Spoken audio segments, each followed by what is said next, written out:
Hey there, and welcome to today's Explainer. I am absolutely thrilled you're here because, wow, we are looking at something incredible today. Now, I want you to think for a second about what it really means to have a VIP pass. Like one of those all-access backstage tickets that lets you just stroll right past the velvet ropes, right past the security guards, and straight to the very front of the line to meet someone famous. Sounds pretty amazing, right? Well, today we're exploring a text called The Open Door of Unhindered Grace, and we're going to see how you, yes you, sitting there right now, have been given an ultimate, unbeatable VIP pass that is infinitely better than meeting any celebrity. You actually have an open door straight to the creator of the universe. Just imagine for a second that you had a magical 24/7 secret door. Imagine that no matter where you were, whether you're sitting on the school bus, maybe feeling super nervous about a big math test, or just sitting in your room at night feeling a little lonely or scared, you could just reach out and open this door. And the exact moment you step through, you were instantly in the safest, brightest, most powerful place imaginable, with someone who has all the time in the world just to listen to you. I mean, how amazing would that be? Well, the devotional we're looking at today tells us that this isn't just some fantasy. It's an actual reality. Section 1. The Ultimate VIP Door. Okay, let's dive into this. Look at this really powerful quote directly from today's reading, quoting Revelation chapter 3, verse 8.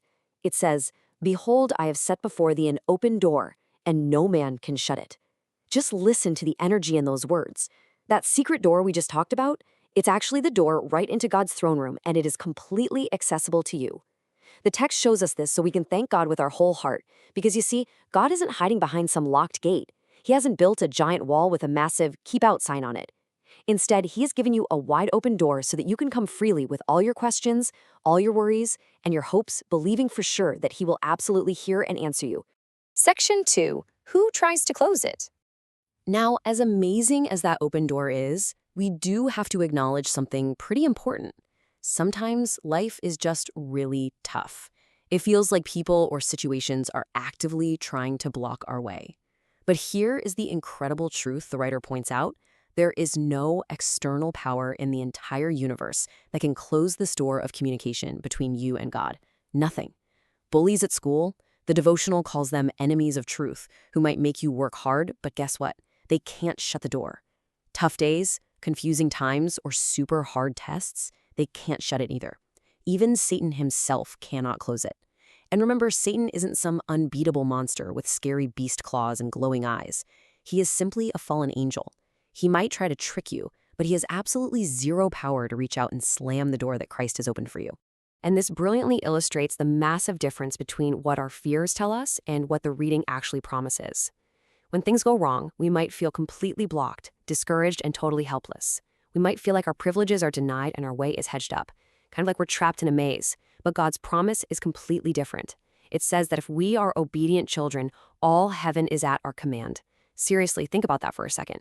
You have an open door to a God who gives you the confident assurance of victory, no matter what temptations or trials get thrown your way.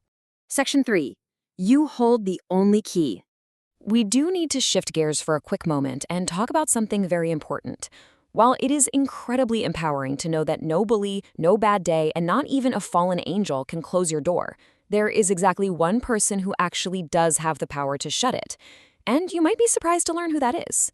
That's right. The only person who can close your VIP door is you. The writing puts it this way. A Christian themselves may close this door by what it calls an indulgence in sin or by rejecting heaven's light. Basically, it means that while nobody else can take your VIP pass away from you, you have the power to just drop it on the ground and walk away from it. Now, what's really interesting is how these words translate those big concepts into our normal daily lives. How do we actually sever that connection? Well, it says it happens when someone turns away his ears from hearing the message of truth. For a kid, this is basically like putting your fingers in your ears and going, la la la, I can't hear you, when you know God is asking you to do the right thing. It happens when we repeatedly make bad choices we know are wrong, or when we purposefully ignore God's voice. Our daily choices act exactly like a key turning the lock on our very own door. Section 4. Supercharging your gang. But hey, let's not leave the door locked. Let's talk about the amazing, energetic things waiting for us when we make the choice to keep that door wide open every single morning. Because having the door open isn't just about saying a quick hello. It's about completely supercharging your day. So the crucial point is understanding what you actually get when you walk through that door. The devotional talks about drawing daily supplies of grace. Think of grace kind of like plugging your tablet or phone into the charger. When you wake up, your spiritual battery might be running on low. You might be dreading an assignment or dealing with a mean classmate. But by connecting with Christ through that open door, you get a 100% battery charge of his power, his courage, and his light right when you need it the absolute most. The reading makes this incredibly clear by showing how God's gifts perfectly match our needs. From the very threshold of heaven, a light shines all the way down to us. And through that open door, the writer says the Lord gives us strength in his strength, courage in his courage, light in his light. Are you feeling weak? He gives you his strength. Are you feeling scared? He hands you his courage. Are you in a dark, confusing situation? He totally floods it with his light. You never have to rely just on what you have in your own backpack. You literally have all of heaven's supplies at your command. Section 5. Using your door today. Let's move to and see how this builds into something you can use right now. It's great to know the door is open, but how do you, a 10-year-old navigating school, chores, and friendships, actually use this ultimate VIP pass today? We've got 3 really easy, practical steps you can take anywhere. First, pause and remember the door is open. Remember that no one has shut it.